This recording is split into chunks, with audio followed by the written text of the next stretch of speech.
মুসলমান ভাইরা আমার কথা ভালো করে বুঝবেন,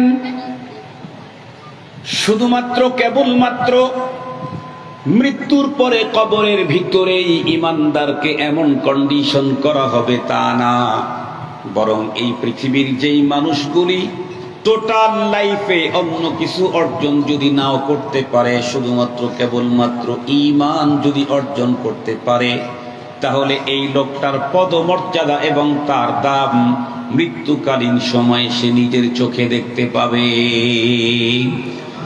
কোরআনে হাকিমে আল্লাহ পাক রব্বুল আলামিন বলেন, ইন্নাল্লাযীনা ক্বালু রাব্বুনাল্লাহ সুম্মা ইসতাকামু তাতানাজ্জালু আলাইহিমুল মালায়েকা আল্লা তাখাফু ওয়া লা তাহজানু ওয়া আবশিরু বিল জান্নাতিল্লাতী কুনতুম তুআদুন। খুব ভালো করে বুঝবেন, যেই মানুষটা টোটাল লাইফে পৃথিবীর কোনো কিছুই অর্জন করতে পারে নাই, কিন্তু ঈমান নামক মহা সম্পদ যেই মুসলমান অর্জন করে, আল্লাহর কালামে আল্লাহ বলেন, যেই মানুষগুলি বলে আমার রব হলো আল্লাহ, কোন সাইক্লোন ঘূর্ণিঝড় তুফানের কারণে কখনোই সে ঈমান থেকে ইচ্যুত হয় না। এমতো অবস্থায় যখন এই লোক মৃত্যুর মুখে ঢলে পড়বে, ওই মুহূর্তে ফেরেশতা এসে ঈমানদারকে সুসংবাদ দিতে থাকে। মালাকুল মউত এসে যার মৃত্যু হবে মৃত্যুর সময় ব্যক্তির সাথে সখ্যতা গড়ে, মুহাব্বতের সম্পর্ক তৈরি করে। সুবহানাল্লাহ বলবেন? মুহাব্বতের সম্পর্ক তৈরি করে, সখ্যতা গড়ে। তাকে এসে বলতে থাকে, তুমি কিসের পেরেশানি করো, কিসের তুমি টেনশন করো, তোমার কি 50 তলা বিল্ডিং, এটা রেখে যেতে তোমার কষ্ট হচ্ছে? তুমি একটু সামনের দিকে তাকায় দেখো, কোথা থেকে নিচ্ছি, কোথায় তোমাকে দিচ্ছি। সুবহানাল্লাহ বলবেন না? কোথা থেকে নিচ্ছি, কোথায় তোমাকে দিচ্ছি। আল্লাহ তাআলা কোন ঈমানদারদের মৃত্যুর সময় তার জান্নাতের ঠিকানা নাযারা করান, দেখায়া দেন, এটা তোমার ঠিকানা। উনি তখন তার জান্নাতের ঠিকানা দেখেই হেসে ফেলেন। এই কারণে পৃথিবীর অনেক মৃত মানুষের জানাজা করতেছে মানুষ, গোসল করাইতেছে জীবনের শেষ, কিন্তু তার মুখে এখনো হাসি আছে। দেখেন নাই কোনোদিন? আপনারা দেখেন নাই? বহু মানুষকে আমরা নিজের চোখে দেখেছি, গোসল করাইতেছে, আখেরি গোসল নিয়ে যাচ্ছে, তাকে খাটের উপরে বহন করে একটা লাশ, কিন্তু সে এখনো হাসছে। কেন হাসছে? কারণ তার বাড়ির চাইতে যেখানে নিয়ে যাওয়া হচ্ছে এটা অনেক অনেক অনেক গুণে উন্নত। কত উন্নত? মা লা আইনুন রাআত ওয়ালা উযুনুন সামিআত ওয়ালা খাতারা আলা কলবি বাশার। কত উন্নত, এটা ভাষায় প্রকাশ করার মতো কোন ভাষা পৃথিবীর মানুষের নাই। মৌত কো সুমঝা হে গাফিল ইখতিতামে জিন্দেগি, मौत को समझा है गाफिल इख्तितामे जिंदगी, दर हकीकत मौत तेरे इब्तिदाए जिंदगी, दर हकीकत मौत तेरे इब्तिदाए जिंदगी। মৃত্যুকে যারা জীবনের সমাপ্তি মনে করে ওরা হলো জাহেল, গাফেল। মৃত্যু প্রতিটি মানুষের মূল জীবনের সূচনা মাত্র।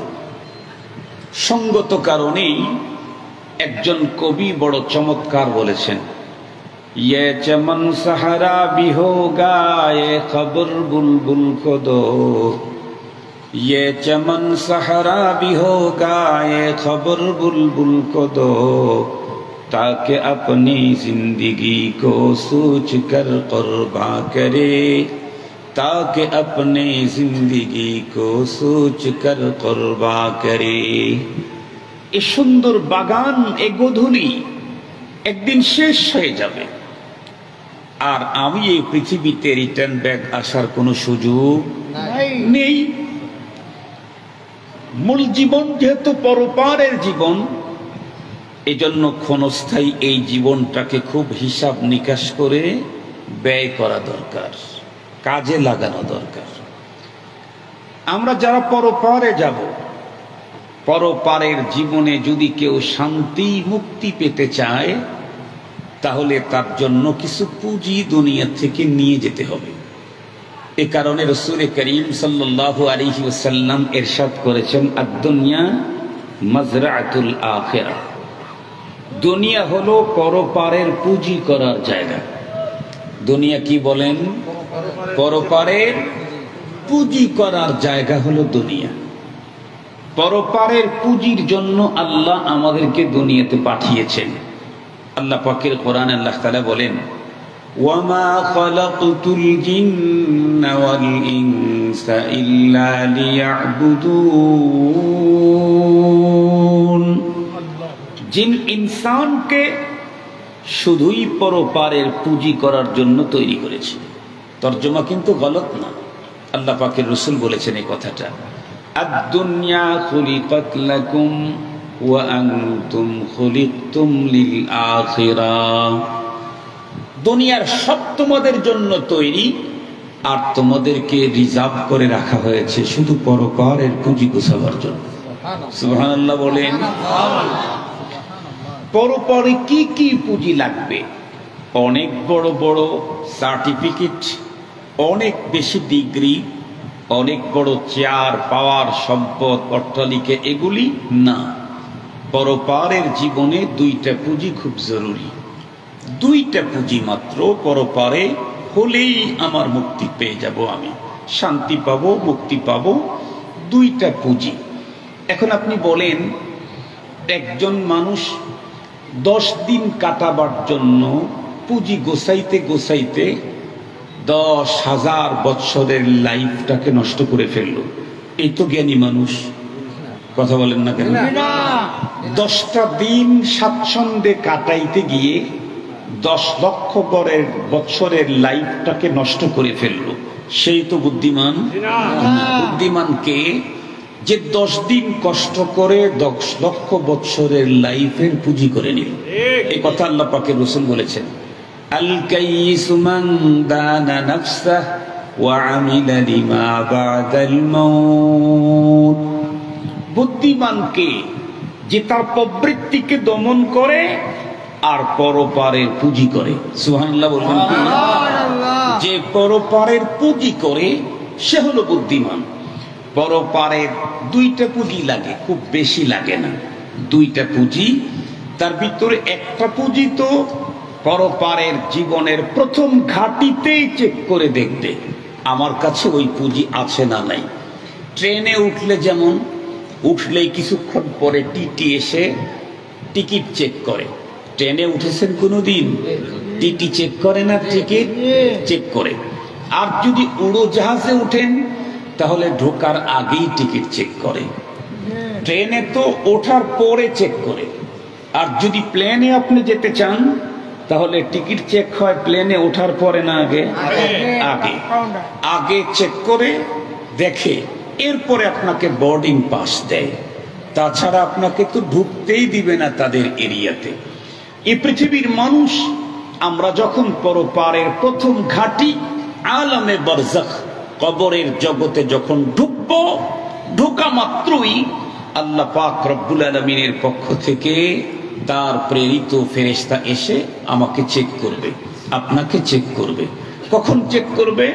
সহিহ হাদিসের বর্ণনায় এসেছে, প্রথম ব্যক্তি মৃত ব্যক্তির কবরে 3 মুঠ মাটি দিয়ে পিছনে 40 কদম চলে আসতেই এখনো কিন্তু তার কবরের উপরে আপনজন দাঁড়িয়েই আছে। সবাই তো সরে যায় নাই, এখনো কবরের উপরে মাটি সমান করার, সুন্দর করার কাজ চালু আছে। মাত্র একজন লোক তার বিশেষ প্রয়োজনে পিছনে ব্যাগে চলে আসছে 40 কদম। আকাহু মালাকানি আসওয়াদানি আরজাকান ফায়ুজলিসানিহি আও কামা ক্বালা আলাইহিস সালাতু ওয়াস সালাম সুম্মা ইয়াসআলুহু মান রাব্বুকা ওয়া মা দীনুকা ওয়া মান হাদার রাজুলুল্লাযী বুইতা ফীকুম। খুব ভালো করে বুঝবেন, প্রথম ব্যক্তি 3 মুঠ মাটি দিয়ে পিছনে আসতেই 40 কদম আসতেই ফেরেশতা 2 জন এসে এই লোকটাকে চেক করা শুরু করে দেয় পুঁজি নিয়ে আসছে কিনা। এই জন্যই একজন কবি বড় মজার কথা বলেছেন, আয়া সাহিবাদ যামবি লা তাকনাতু ফা ইন্নাল ইলাহা রাউফুন রাউফ ওয়ালা তারহালান্না বিলা উদ্দাতিন ওয়ালা তারহালান্না বিলা উদ্দাতিন فإن الطريق مخوف مخوف فإن الطريق مخوف مخوف। কবি বড় সুন্দর ওয়াজ করেছেন। কবি বলেন, এই অপরাধী, এই অপরাধীর দল, কত অপরাধ করেছো, কত দোষ করেছো, নিরাশ হইও না। কেন? আমাদের রব সিরিয়াস ক্ষমাশীল। সুবহানাল্লাহ বলবেন। আমাদের রব সিরিয়াস ক্ষমাশীল। কত ক্ষমাশীল? করাচির হযরত রাহমাতুল্লাহ আলাইহি বয়ানের ভিতরে বলতেন যে করাচি শহরটা একটা সমুদ্রের পাশে। করাচির লক্ষ লক্ষ মানুষ 6 মাস 9 মাস পর্যন্ত টয়লেটে যায়, পায়খানা করে, পেশাব করে, আরো কত কালাজাত ছাড়ে। এগুলি ড্রেনেজের মাধ্যমে দিয়ে সমুদ্রের এক কর্নারে গিয়ে জমা হয়। হঠাৎ যখন সমুদ্রের ভিতরে একটা তরঙ্গ তৈরি হয়, একটা তরঙ্গ একবারের জোয়ারে লক্ষ লক্ষ মানুষের মাস ব্যাপী পরিত্যক্ত সকল ময়লাকে পরিষ্কার করে স্বচ্ছ ফ্রেশ করে দিয়ে থুয়ে যায়। সমুদ্রের এক তরঙ্গ, সমুদ্রের এক তরঙ্গ যদি লক্ষ লক্ষ মানুষের পেশাব পায়খানা মুহূর্তেই পরিষ্কার করে, রব্বুল আলামিনের রহমত আর মাগফিরাতের সমুদ্রের তরঙ্গ এর চাইতে আরো সিরিয়াস। একজন মানুষ 100 বছর পর্যন্ত অপরাধ করে করে করে করে অপরাধের ময়লার স্তূপ করে ফেলেছে, সাথে সাথেই আল্লাহ পাকের কাছে 2 চোখের পানি দিয়ে গোপনে অথবা ওপেনে কন্ট্রাক্ট শুরু করে দিয়েছে, রব তুমি তো আমার সব, আমি তো অপরাধ করে অস্তিত্বের উপরে জুলুম করেছি। রব্বানা যালামনা আনফুসানা ওয়া ইল্লাম তাগফির লানা ওয়া তারহামনা লানাকুনান্না মিনাল খাসিরিন। এই শব্দগুলি বান্দার মুখ থেকে দিল দিয়ে বের হতেই আল্লাহ পাকের মাগফিরাতের সমুদ্রের এক তরঙ্গের ধাক্কায় 100 বছরের গুনাহগুলি বান্দার মুহূর্তেই ক্ষমা হয়ে যায়। 100 বছরের গুনাহ, 1000 বছরের গুনাহ মালিকের মাগফিরাতের সমুদ্রের একটা ধাক্কাতে তরঙ্গে সব মাপ। এই জন্য কবি বলেন, এ গুনাহগার, যত গুনাই করেছ তুমি নিরাশ হইও না। কেন? আমাদের রব সিরিয়াস দয়াশীল। সাথে সাথে আবার সতর্ক করে দিয়ে বলেন, ওয়ালা তারহালান্না বিলা উদ্দাতিন ফাইন্নাত তারিকা মাখুফুন মাখুফ। তাই বলে পুঁজি ছাড়া কবরের পথে কেউ যাত্রাও করো না। রব খুব দয়াশীল, এই জন্য তুমি পুঁজি ছাড়া কবরের পথে যাত্রা করবে না। না, এই কাজটা করা যাবে না।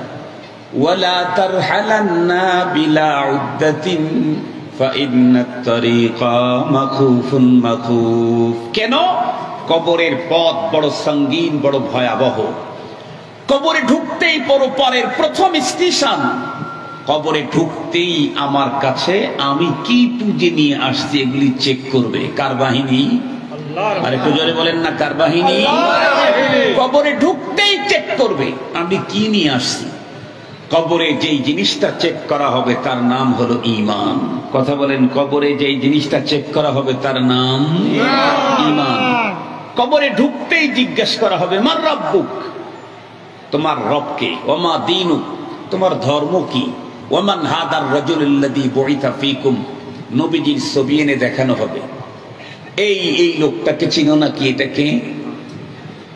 এই 3 প্রশ্নের উত্তর দিতে পারবে ওই ব্যক্তি যার কাছে ঈমানের পুঁজি আছে। যার কাছে কিসের পুঁজি আছে? ঈমানের পুঁজি যার কাছে আছে ওই ব্যক্তি 100% উত্তর দিতে পারবে। আর যেই সে উত্তর দিবে, সাথে সাথে আসমান থেকে রবের পক্ষ থেকে আওয়াজ আসবে রবের প্রেরিত বাহিনীর কাছে, কি? আন সাদাকা আবদি, এই আমার বাহিনী, কার পুঁজি তুমি চেক করতে গেছো? আমার যে বান্দার পুঁজি চেক করতে গিয়ে তুমি জিজ্ঞাসা করছো, প্রশ্ন করেছো, আমার বান্দা যে উত্তর দিয়েছে এ তো 100% সত্য বলেছে, কারেক্ট বলেছে। যেহেতু তোমার প্রশ্নে আমার বান্দা ফার্স্ট ক্লাস ফার্স্ট হয়েছে, কারেক্ট উত্তর দিয়েছে, সুতরাং আমার বান্দাকে এখন পুরস্কৃত করা তোমার জিম্মাদারি। আমার বান্দারে এখন পুরস্কৃত করো কি? আলবিসুহু মিনাল জান্নাহ। আমার বান্দার শরীরে এখনো পৃথিবীর নরমাল 3টা কাফনের কাপড় কেন? ও তো পুঁজি নিয়ে আসছে, মহান পুঁজি, ইমানের পুঁজি। আর ইমানের পুঁজি দিয়ে যেই ব্যক্তি কবরে ঢোকে তাকে নরমাল কাপড় পরে রাখার কোনো বিধান নাই। এক্ষুনি জান্নাতি পোশাক আমার বান্দার শরীরে জড়ায়া দাও, এখনই, এখনই, আল্লাহ। মুসলমান ভাইরা আমার কথা ভালো করে বুঝবেন। শুধুমাত্র কেবলমাত্র মৃত্যুর পরে কবরের ভিতরেই ইমানদারকে এমন কন্ডিশন করা হবে তা না, বরং এই পৃথিবীর যেই মানুষগুলি টোটাল লাইফে অন্য কিছু অর্জন যদি নাও করতে পারে, শুধুমাত্র কেবলমাত্র ঈমান যদি অর্জন করতে পারে, তাহলে এই লোকটার পদমর্যাদা এবং তার দাম মৃত্যুকালীন সময়ে সে নিজের চোখে দেখতে পাবে। কোরআনে হাকিমে আল্লাহ পাক রব্বুল আলামিন বলেন, ইন্নাল্লাযীনা ক্বালু রাব্বুনাল্লাহ সুম্মা ইসতাকামু তাতানাজ্জালু আলাইহিমুল মালায়েকা আল্লা তাখাফু ওয়া লা তাহজানু ওয়া আবশিরু বিল জান্নাতিল্লাতী কুনতুম তুআদুন। খুব ভালো করে বুঝবেন, যেই মানুষটা টোটাল লাইফে পৃথিবীর কোনো কিছুই অর্জন করতে পারে নাই, কিন্তু ঈমান নামক মহা সম্পদ যেই মুসলমান অর্জন করে, আল্লাহর কালামে আল্লাহ বলেন, যেই মানুষগুলি বলে আমার রব হলো আল্লাহ, কোন সাইক্লোন, ঘূর্ণিঝড়, তুফানের কারণে কখনোই সে ঈমান থেকে ইচ্যুত হয় না। এমতো অবস্থায় যখন এই লোক মৃত্যুর মুখে ঢলে পড়বে, ওই মুহূর্তে ফেরেশতা এসে ঈমানদারকে সুসংবাদ দিতে থাকে। মালাকুল মউত এসে যার মৃত্যু হবে মৃত্যুর সময় ব্যক্তির সাথে সখ্যতা গড়ে, মুহাব্বতের সম্পর্ক তৈরি করে। সুবহানাল্লাহ বলবেন। মুহাব্বতের সম্পর্ক তৈরি করে, সখ্যতা গড়ে। তাকে এসে বলতে থাকে, তুমি কিসের পেরেশানি করো, কিসের তুমি টেনশন করো, তোমার কি 50 তলা বিল্ডিং, এটা রেখে যেতে তোমার কষ্ট হচ্ছে? তুমি একটু সামনের দিকে তাকায় দেখো, কোথা থেকে নিচ্ছি, কোথায় তোমাকে দিচ্ছি। সুবহানাল্লাহ বলবেন না? কোথা থেকে নিচ্ছি, কোথায় তোমাকে দিচ্ছি। আল্লাহ তাআলা কোন ঈমানদারদের মৃত্যুর সময় তার জান্নাতের ঠিকানা নাযারা করান, দেখায়া দেন, এটা তোমার ঠিকানা। উনি তখন তার জান্নাতের ঠিকানা দেখেই হেসে ফেলেন। এই কারণে পৃথিবীর অনেক মৃত মানুষের জানাজা করতেছে মানুষ, গোসল করাইতেছে জীবনের শেষ, কিন্তু তার মুখে এখনো হাসি আছে। দেখেন নাই কোনোদিন? আপনারা দেখেন নাই? বহু মানুষকে আমরা নিজের চোখে দেখেছি, গোসল করাইতেছে, আখেরি গোসল নিয়ে যাচ্ছে, তাকে খাটের উপরে বহন করে একটা লাশ, কিন্তু সে এখনো হাসছে। কেন হাসছে? কারণ তার বাড়ির চাইতে যেখানে নিয়ে যাওয়া হচ্ছে এটা অনেক অনেক অনেক গুণে উন্নত। কত উন্নত? মা লা আইনুন রাআত ওয়ালা উযুনুন সামিআত ওয়ালা খাতারা আলা কলবি বাশার। কত উন্নত, এটা ভাষায় প্রকাশ করার মতো কোন ভাষা পৃথিবীর মানুষের নাই। মুসলমান ভাইরা রে আমার, লম্বা কথা বলার সুযোগ নেই, বলতেও চাই না।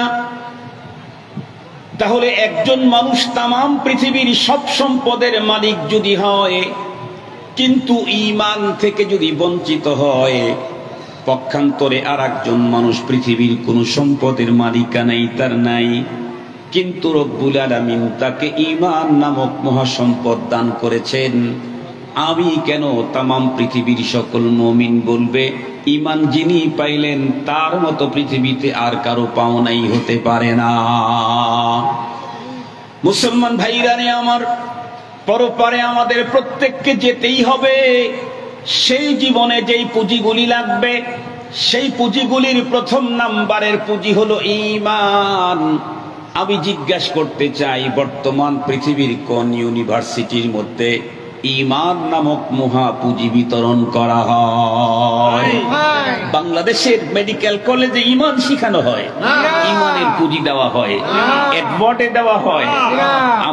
মুহতারাম হাজিরিন, এগ্রিকালচার ইউনিভার্সিটিতে ঈমানের পুঁজি বিতরণ করা হয়। আমি আরো জিজ্ঞাসা করতে চাই, বুয়েট আর চুয়েটে ঈমানের পুঁজি দেওয়া হয়?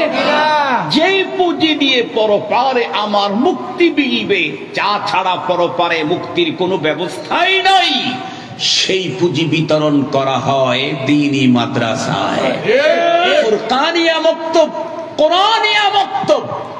মুহতারাম হাজিরিন, জামিয়া বলেন, মাদ্রাসা বলেন, এখানেই ওই পুঁজি বিতরণ করা হয়।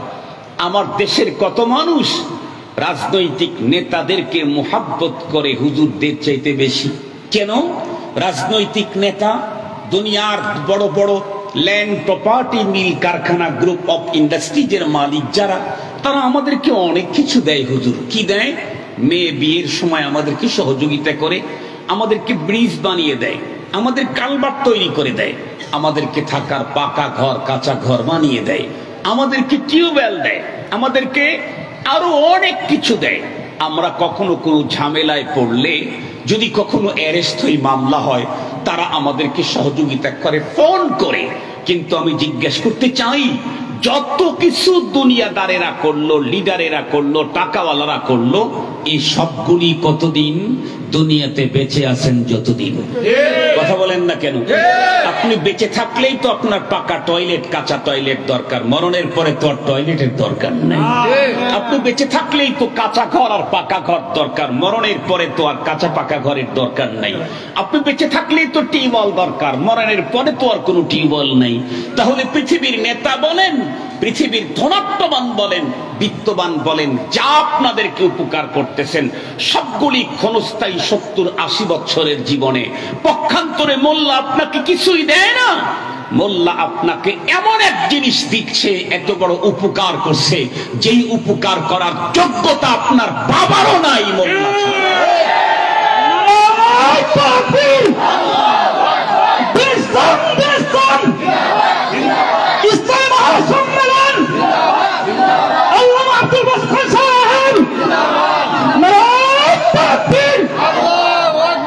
মোল্লা আমারে কি দিল? টয়লেট দেয় নাই কাঁচা পাকা। মোল্লা আমাকে পাকা ঘর বানিয়ে দেয় নাই। মোল্লা আমার মেয়ের বিবাহের সময় লম্বা অর্থ আমাকে সহযোগিতা করে নাই। কিন্তু মোল্লা আমাকে সকালবেলার মুক্তবে আমান্তু বিল্লাহর যে পুঁজি দিয়েছেন, এই পুঁজি থাকলেই, কবরে দেখাইলেই জান্নাতের সুসংবাদ পাওয়া যাবে। জান্নাতি পরিবেশে কবরে থাকার ব্যবস্থা হয়ে যাবে। আমান্তু বিল্লাহর পুঁজি ছাড়া কবরে জান্নাতি হওয়ার কোন সুযোগ নাই, পরপারে মুক্তির কোন সম্ভাবনাই নাই। এখন বলেন তো দেখি, লিডার আর বিত্তবানেরা বড় কিছু দিল না, মোল্লার দেওয়াটাই বড় হলো? মুসলমান ভাইরা, আমার কথা ভালো করে বুঝবেন। আমার দেশের ভিতরে যেই সমস্ত মুসলমান তাদের সন্তানদেরকে উন্নত ডিগ্রির জন্য America, German, Japan, Canada, England, Scotland, Ireland, New Zealand, Finland সহ বিশ্বের অন্য কোন ল্যান্ডে পাঠিয়ে দিল, কোটি কোটি মিলিয়ন ডলার ব্যয় করলো, দক্ষতা, যোগ্যতা আর সার্টিফিকেট বানাইতে বানাইতে 80 বছর পর্যন্ত পার করে দিল। বাবা, এই জাতীয় বাবাগুলি বন্ধুরা আমার, ওই বাবার সমান সন্তানকে দিল না, যেই বাবা মাত্র মর্নিং মক্তবে পাঠায়া সন্তানের সিনায় কালিমা আর ঈমান ঢুকাইয়া দিল। একজন বাবার পক্ষ থেকে সন্তানকে সবচাইতে বড় পুঁজি হলো ঈমানের পুঁজি। আর সেই ঈমানের পুঁজি পৃথিবীর কোন ইউনিভার্সিটি, কোন নেতার কাছে, কোন বড় লোকের কাছে, কোন বিত্তমানের কাছে পাওয়া যায় না। এই পুঁজি পাইতে চাইলে দ্বীনি মাদ্রাসার বারান্দায় আসতে হয়। মুসলমান ভাইরারে আমার, লম্বা কথা বলতে চাই না। হাদিস যেটি বলতেছিলাম আপনাদের খেদমতে পেশ করে যাই। হাদিসটা আপনারা বহুবার শুনেছেন। আল্লাহ পাক রব্বুল আলামিন ঈমানের পুঁজি নিয়ে কোনো একজন মানুষ কবরে ঢুকতেই যখন চেক করবে ঈমান আছে না নাই, যে যখন ঈমান দেখাইতে পারবে আল্লাহ পাক তখন তার প্রেরিত বাহিনীকে বলবে আলবিসুহু মিনাল জান্নাহ। এই কারণেই তো সাইয়্যিদিনা হযরতে সিদ্দিক আকবর রাদিয়াল্লাহু আনহু উনি বলতেন, কাফনের কাপড় পুরাতন হোক আর নতুন হোক, দামি হোক আর মূল্যহীন হোক, এ নিয়ে কিছু আসে যায় না। কারণ কাফনের কাপড়টা তো কতক্ষণ থাকবে, শুধুমাত্র দুনিয়া থেকে কবর পর্যন্ত যাইতে যতটুকুন টাইম। কবরে ঢোকার পরে মুনকার নাকিরের প্রশ্নের উত্তরে যদি ঈমান প্রদর্শন করতে না পারি তাহলে এই কাপড় থাকবে না, আর যদি ঈমান দেখাইতে পারি তাহলেও এই কাপড় থাকবে না। যদি ঈমান প্রমাণ করতে পারি কবরে, তাহলে তো রব্বে কারীমের পক্ষ থেকেই ঘোষণা আসবে আলবিসুহু মিনাল জান্নাহ, আমার বান্দাকে জান্নাতি পোশাক পরিয়ে দাও। ও আফরিশুহু মিনাল জান্নাহ, আমার বান্দা ঈমানের পুঁজি নিয়ে আসছে, সে কেন মাটির ভিতরে শুয়ে থাকবে, জান্নাতি মখমলের চাদর বিছিয়ে দাও। ওয়াফতাহু লাহু বাবান ইলাল জান্নাহ, আমার বান্দা ছোট্ট ঘরের ভিতরে কবরের ভিতরে কেন থাকবে? এক হাদিসের ভিতরে আসছে, বান্দার চোখের দৃষ্টি যত দূর পর্যন্ত যায় তার কবরটাকে অতটুকুন প্রশস্ত করে দাও। এক হাদিসের বর্ণনায় আমার আপনার কবরটা যত ছোটই হোক না কেন, শর্ট হোক না কেন, যদি ঈমান নিয়ে কবরে যেতে পারি, পুঁজি যদি ঈমানের থেকে থাকে, তাহলে আমার কবরকে প্রশস্ত করা হবে কত দূর? আমার চোখের দৃষ্টি যায় যত দূর। সুবহানাল্লাহ বলেন না একটু? আমার চোখের দৃষ্টি যায় যত দূর, আমার কবর প্রশস্ত হবে তত দূর। এরপরে আর কি হবে? ওয়াফতাহু লাহু বাবান ইলাল জান্নাহ। আপনাদেরকে ছোট্ট একটা মজার কথা বলি।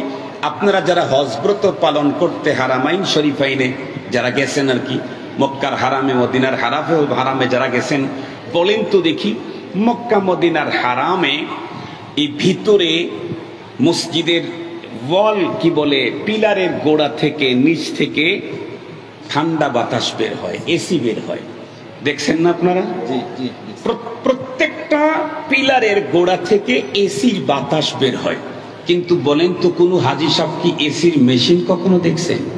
মনে হয় দেখেন, দেখেন নাই তো। এসির মেশিন কই?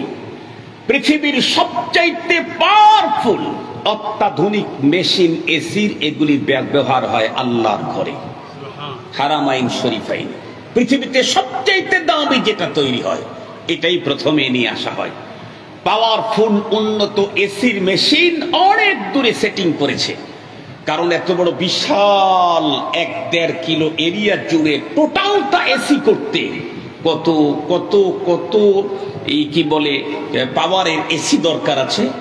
এই এসিগুলির কাছে লাগাইলে ওর শব্দে শব্দ দূষণ হবে, এ কারণে অনেক দূরে এসি ফিটিং করে সেখান থেকে পাইপের মাধ্যমে বাতাসটা প্রতিটা পিলারের গোড়া দিয়ে বের করে দিচ্ছে। এটা যদি মানুষের প্রযুক্তি হয়, রব্বুল আলামিন কি করলেন, কি বললেন? জান্নাতের এসি তো লাগানো আছে, কবরের এখানে থাকবে মাত্র কয়েকদিন, এখানে এসি সেটিং করার দরকার নেই। ওয়াফতাহু লাহু বাবান ইলাল জান্নাহ, জান্নাতের এসির লাইনটা ওর কবরের দিকে করে দাও।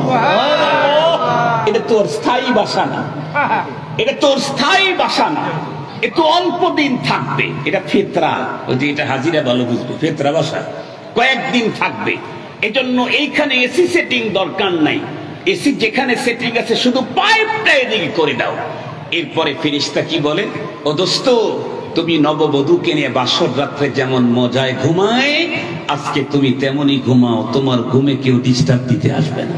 সুবহানাল্লাহ বলবেন কি একটু?